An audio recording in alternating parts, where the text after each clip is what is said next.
Am I the a-hole for telling my father to accept that my brother isn't my responsibility? I, 35F, have a complicated relationship with both my father and his wife, Denise, for several reasons, some of which relate to my half-brother, Jake, 9 years old. To understand why things blew up the way they did, you really have to understand the dynamic that has been forced on my sister, 29F, and me since the moment Denise entered the picture. There's a lot of backstory here, but to sum things up, Jake exists because Denise wanted a baby and my father was upset that both of his daughters were moving out. He has this deep-seated fear of being alone, of an empty house, but he doesn't actually want to do the work that comes with filling that house. When Denise got pregnant, they didn't just announce a new addition to the family, they announced a new project for all of us. They expected me and my sister to have an active role in caring for Jake. I remember sitting at the dinner table while they talked about our baby. Not their baby. Ours. They talked about nursery colors and then immediately pivoted to which nights my sister and I would be taking him so they could maintain their social life. That wouldn't be possible for either of us. I was established in my own life, and my sister was finishing her degree. We were polite but firm at first, explaining that while we were happy for them, we had our own responsibilities. They didn't listen. They continued to assume we'd give in. They treated our boundaries like suggestions that would eventually expire. This led to multiple fights that soured my relationship with our father. It wasn't just about babysitting, it was about the fundamental lack of respect for us as independent adults with our own lives. Denise, in particular, took it personally. She got mad at me for refusing to be her village. She used that phrase constantly, as if I had signed a contract to be a secondary mother the moment she married my dad. The tension reached a breaking point when I got pregnant with my first child. Jake was still a baby then, and Denise was struggling. Instead of being happy for me, she was even more angry that I wouldn't help her as much as she wanted. She actually had the nerve to suggest that since I was staying home anyway or preparing for a baby, I should take Jake for a few hours a day to practice. When I refused, the narrative became that I was a selfish sister and an unsupportive stepdaughter. Things at their household haven't been great for a long time. Jake isn't well behaved, and I say that with as much empathy as I can muster for a child. He's the product of two people who wanted the idea of a child more than the reality of one. My father is not a very active parent, though he is more present than he used to be compared to when my sister and I were young. He mostly parents by providing toys and then retreating to his office. And the older Jake gets, the more Denise loses interest in parenting. The cute baby phase is over, and now she's left with a high-energy 9-year-old who has no boundaries because none were ever set. Despite years of us saying no, they never stopped trying to get me to help take care of their son. To this day, whenever they need a babysitter, they call me first. It doesn't matter if it's a Tuesday morning or a Saturday night. They call, I say I'm almost never able to do it, and they act shocked every single time. They've tried multiple things over the years to force a bond, but most of their current strategies concern my children, Sam, 8M, and Katie, for F. My kids do not get along with Jake. It's a personality clash fueled by the fact that Jake is used to being the center of the universe at home, whereas my kids are taught to share and respect space. But the lack of a bond isn't for lack of trying on my father and Denise's part. They've tried setting up playdates, which are really just drops. Denise will call and ask if the kids can play, then she'll show up, usher Jake through my front door, and immediately announce she's going shopping and will be back in 4 hours. It's not a playdate, it's a dumping ground. They've also tried making the kids share a room on family vacations. We went to a lake house 2 years ago, and my father insisted all 3 kids stay in the bunk room. It was a disaster. Jake stayed up until midnight jumping on the beds. Sam ended up crying because his Lego set was smashed, and Katie was terrified of the noise. When I complained, my father just said, "They're siblings, they'll figure it out." My father even considered changing Jake to Sam's school a few years ago. He told me it would be so convenient for me to just pick up both boys at the same time. I had to point out that I don't pick up Jake now, so why would him being at the same school change that? Every time there's an opportunity to make the kids spend time together, they push for it with this desperate, transparent energy. That brings us to now. My husband and I have been saving up for something special. We are planning a trip to France with our children in September to celebrate Katie's 5th birthday. We don't travel much. Usually, it's just camping or visiting in-laws, so this is a huge deal for us.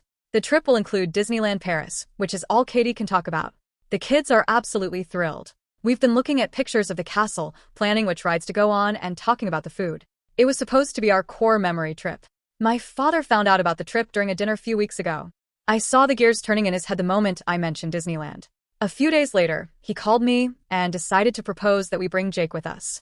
He started the conversation very casually, talking about how Jake has been difficult lately and how he needs a change of pace. Then came the generous offer. He said he'd pay for all the expenses, specifically Jake's flights and whatever extra accommodation costs were needed for him to stay with us, so that his son could go to Europe with my family. I felt my stomach drop. I said no, as calmly as I could. I explained that this was a private family trip, a birthday celebration for Katie, and that we wanted the trip to be just us and our kids. I reminded him that I'm already managing an 8-year-old and a 4-year-old in a foreign country. Adding a high-needs 9-year-old who doesn't listen to me is not a vacation. He wouldn't let it go. He kept insisting that Jake would love going to Disney with us. He started talking about how good it would be for Sam to have another boy there. Then he got honest, or at least his version of honest. He said that he and Denise really wanted some nice, child-free time, and that they'd appreciate it if I took care of my little brother like a good sister. That was the trigger. Like a good sister. As if my worth as a person is measured by how much of Denise's labor I'm willing to absorb. He made it sound like I was being a brat for not wanting to spend my hard-earned vacation being a full-time, unpaid nanny for a child I have no authority over. We had an argument. It started over the phone but moved to FaceTime because he wanted me to look him in the eye while I rejected his son. He started listing all the things he'd done for me over the years. The usual, I raised you speech that parents use when they want to guilt-trip their adult children. He kept saying that family helps family and that I was denying Jake a world-class experience. I ended up losing my patience. All the years of villages and playdates and dumped responsibilities just boiled over. I told my father that he needs to accept that Jake is not my responsibility and never will be. I told him that I am his daughter, not his co-parent, and I am certainly not Denise's surrogate mother. I told him that he and Denise should have thought about their child-free time before having a child. The silence on the other end of the line was deafening for about 3 seconds before the explosion happened. My father is furious. He started screaming that I was heartless. He accused me of saying I wish Jake was never born, which I never said and don't feel. I just wish Jake was their responsibility, not mine. He called me an ungrateful, cold-hearted brat for refusing to take care of my brother. He told me I was dead to him if I didn't fix this. Denise later called me to yell a few insults as well. She told me I was jealous of Jake and that I was trying to punish her by excluding him. She called me a bitter woman and said she hoped my children never treated me the way I treat my father. It was a lot of projection and a lot of noise. I don't think I'm in the wrong for refusing to bring Jake along. The logistics alone would be a nightmare. My father only offered to pay for Jake's flights and the extra hotel costs.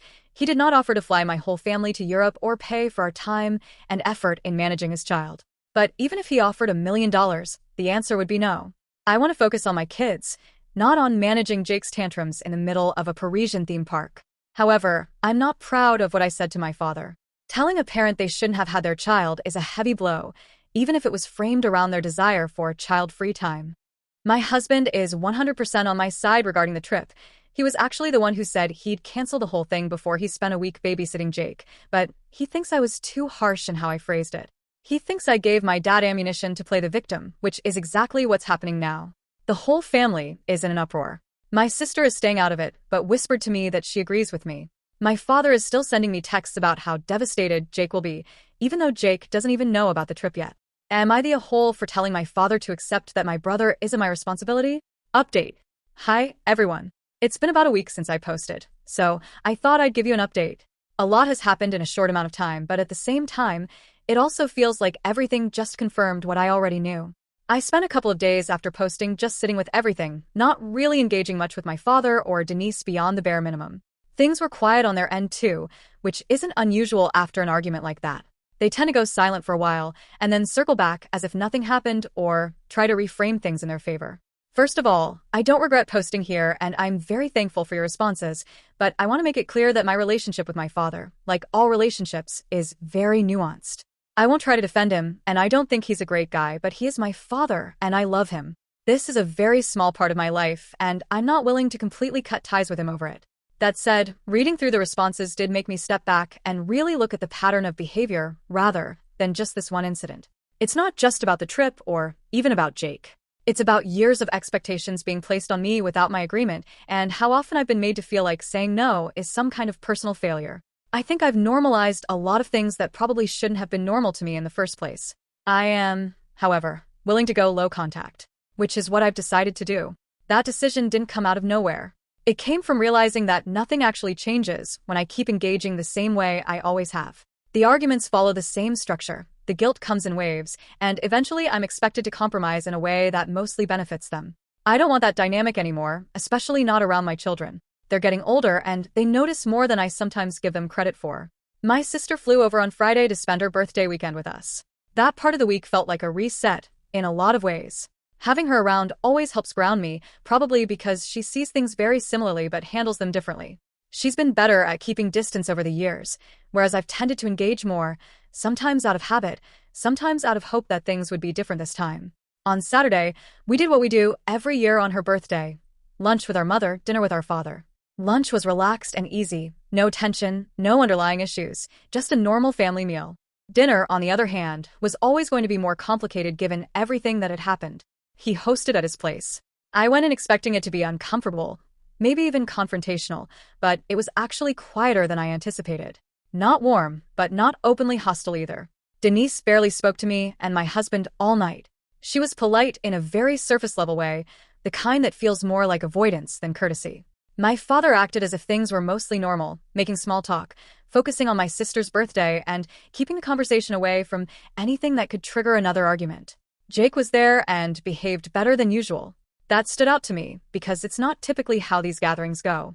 He wasn't disruptive, didn't pick fights with my kids, and mostly kept himself or engaged when spoken to. I don't know if that was intentional on their part, like they had prepared him ahead of time, or if it was just one of those days where things happened to go smoothly. My kids were comfortable enough, which mattered more to me than anything else. They weren't overly enthusiastic about being there, but they weren't upset either. It was manageable, and that's probably the best word I can use for the entire evening. After my sister left, my father and Denise asked to speak with us in private. I already had a feeling about where that was going. I didn't want my kids around for that conversation, and I also didn't want them to pick up on any tension, so I ended up going on my own while my husband stayed with the kids in the living room. They made me an offer. They said Denise would agree to babysit my children every other Saturday, which they framed as something incredibly generous on her part. They made sure to emphasize how inconvenient it would be for her, how much of a sacrifice it would represent, and how it would benefit us by giving us time off, while also helping the kids bond with Jake. The way it was presented made it clear that this wasn't something she actually wanted to do, but something she was willing to tolerate in exchange for what they wanted. Then came the second option. They said that if I didn't agree to bring Jake to France with us, they would be willing to let go of their disappointment about the trip if my husband and I agreed to babysit Jake every other Saturday until September. The phrasing was very deliberate. It wasn't framed as a request so much as a compromise they expected me to participate in. They expected me to choose either option. At that moment, something just clicked for me. Not in an explosive way, but in a very calm, very clear way. There wasn't any confusion, no hesitation, no internal debate about how to respond. It felt like the first time in a long while where I wasn't automatically searching for a way to soften my answer or make it more acceptable to them. I said no to both. This was the first time in a while that I didn't even feel the need to explain myself. My father tried to end the conversation quickly after that, probably because he realized it wasn't going to go the way he wanted, but Denise didn't let it go. She went into a long explanation about how exhausted she was, how difficult it was to manage everything, and how unfair it felt to not be able to rely on family. There was a lot of emphasis on how much she had given and how little she felt she was getting in return. When she was done, I told them not to contact me until they were ready to apologize and when to get my children. I didn't raise my voice, and I didn't engage further. There wasn't anything new being said that I hadn't heard before in one form or another. Denise thankfully didn't have a meltdown in front of them before we left. The drive home was quiet. My husband didn't push for details right away, which I appreciated.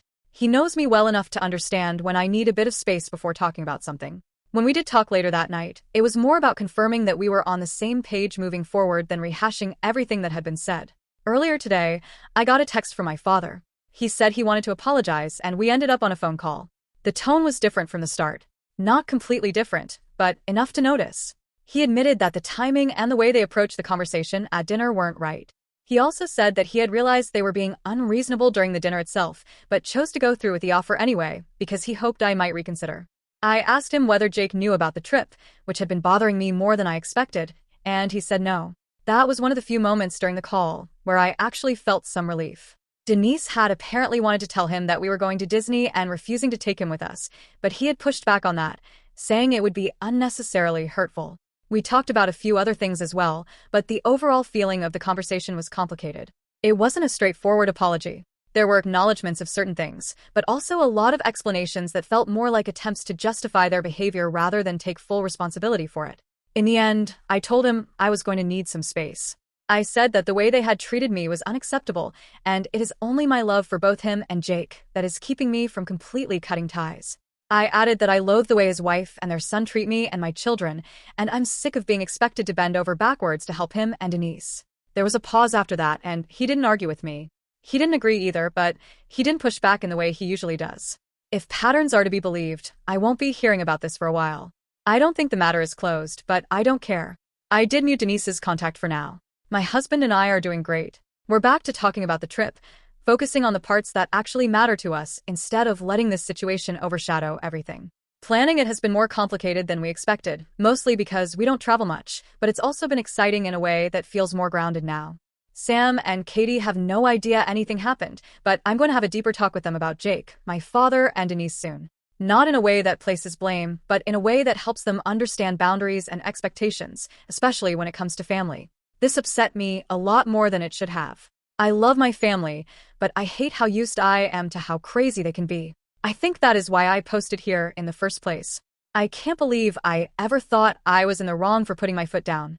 As much as I don't want to cut contact with my father, I do think lowering it will be good for me. I've been reflecting a lot about my life and my family these days. I'm getting my thoughts in order before I see my therapist on Tuesday. I think writing this all down is helping. Thank you. I have no intention of updating again. Thank you for watching. Don't forget to like, share, and subscribe to Daily Tales Update.